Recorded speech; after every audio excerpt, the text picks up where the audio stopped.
ফুটপাতে অসংখ্য হকার বসে।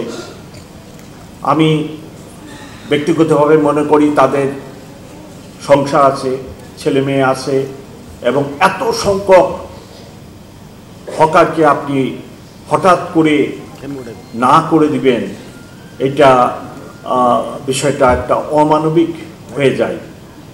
সো আমার অনুরোধ যে ওনারা যতদূর সম্ভব সংযতভাবে ফুটপাতে থাকুক এবং তাদের যে কাজটা ব্যবসা বাণিজ্য ছোটোখাটো ব্যবসা বাণিজ্য করে, আবার আমাদের সমাজের অধিকাংশ লোক মধ্যবিত্ত, নিম্ন মধ্যবিত্ত, গরিব পরিবার, তারা আবার এই ফুটপাত থেকে কিছুটা সাশ্রয়ী মূল্যে পণ্য সামগ্রী কিনে। এইসব বিষয়ে নজর রেখে আমি চাই যে ফুটপাতে যিনারা এই ছোটোখাটো দোকান বসে ব্যবসা বাণিজ্য করতেছেন তারা যেন খেয়াল রাখে যেন আমার ট্রাফিক কোনোভাবে ডিস্টার্ব না হয়, এবং আমার মানুষ এই শহরবাসী যেন ফুটপাত দিয়ে হাঁটার একটা সুযোগ থাকে। সবই দখল করে যদি নেন তাহলে তো আমার শহরে যারা বাস করতেছেন তারা হাঁটারও সুযোগ পাবেন না, আমার ট্রাফিক ডিস্টার্ব হবে, অতটা তো ছাড় দিতে পারবো না। আপনাদেরকে সংযত থাকতে হবে। পলিটিক্যাল মিটিং মিছিল অবশ্যই তাদের অধিকার আছে, কিন্তু যত্রতত্র রাস্তায় যদি মিছিল meeting, please let me finish, যত্রতত্র যেখানে সেখানে যদি আপনার পলিটিক্যাল মিছিল মিটিং হয় অথবা ধর্মীয় সভা সমাবেশ হয়, তাহলে আমার ট্রাফিক খুব ডিস্টার্ব হয়। এক জায়গায় যদি ট্রাফিক আধা ঘন্টা 1 ঘন্টার জন্য হল থাকে, এই রেস সারাদিন থাকে। এই ট্রাফিক যে জাম, এটা ছুটতে 7 ঘন্টা 8 ঘন্টা সময় লেগে যায়।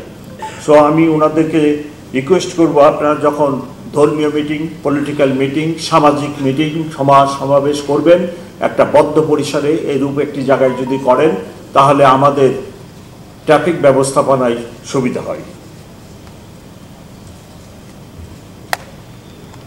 আপনারা বাড়িঘর অবশ্যই করবেন, সেটা আপনাদের একটা অধিকার, কিন্তু বাড়িঘর করতে যে ইদানিং দেখা যাচ্ছে যে রাস্তার উপরে কনস্ট্রাকশন ম্যাটেরিয়াল রেখে ওইখানে ট্রাফিকের প্রতিবন্ধকতা সৃষ্টি করতেছেন, এবং এই ব্যাপারে আইন আছে, ঢাকা মেট্রোপলিটন পুলিশে আইন আছে।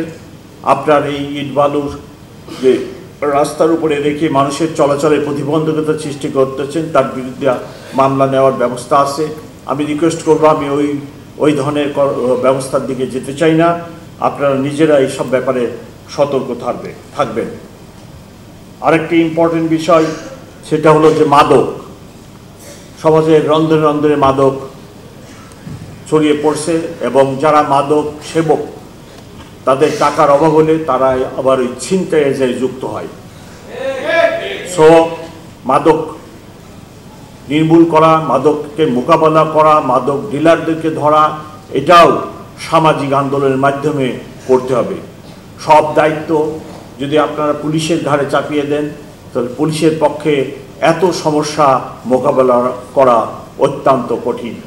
সো আমি অনুরোধ করব, সমাজের যারা নেতৃবৃন্দ আছেন সবাই এগিয়ে আসেন, আমরা সম্মিলিতভাবে আমাদের সকল সহযোগিতা দিয়ে আমরা এই যে মাদক, এটাকে নির্মূলের চেষ্টা করি। মাদক একটি ফ্যামিলির, একটি মানুষ যদি মাদকাসক্ত হয়, ওই পুরা মহল্লার লোকের জন্য একটা অশান্তি বয়ে আনে।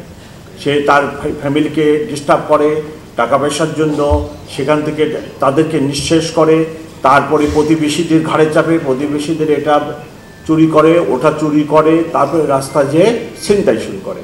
সো এই মাদককে আমাদেরকে ঠেকাতে হবে সামাজিক আন্দোলনের মাধ্যমে।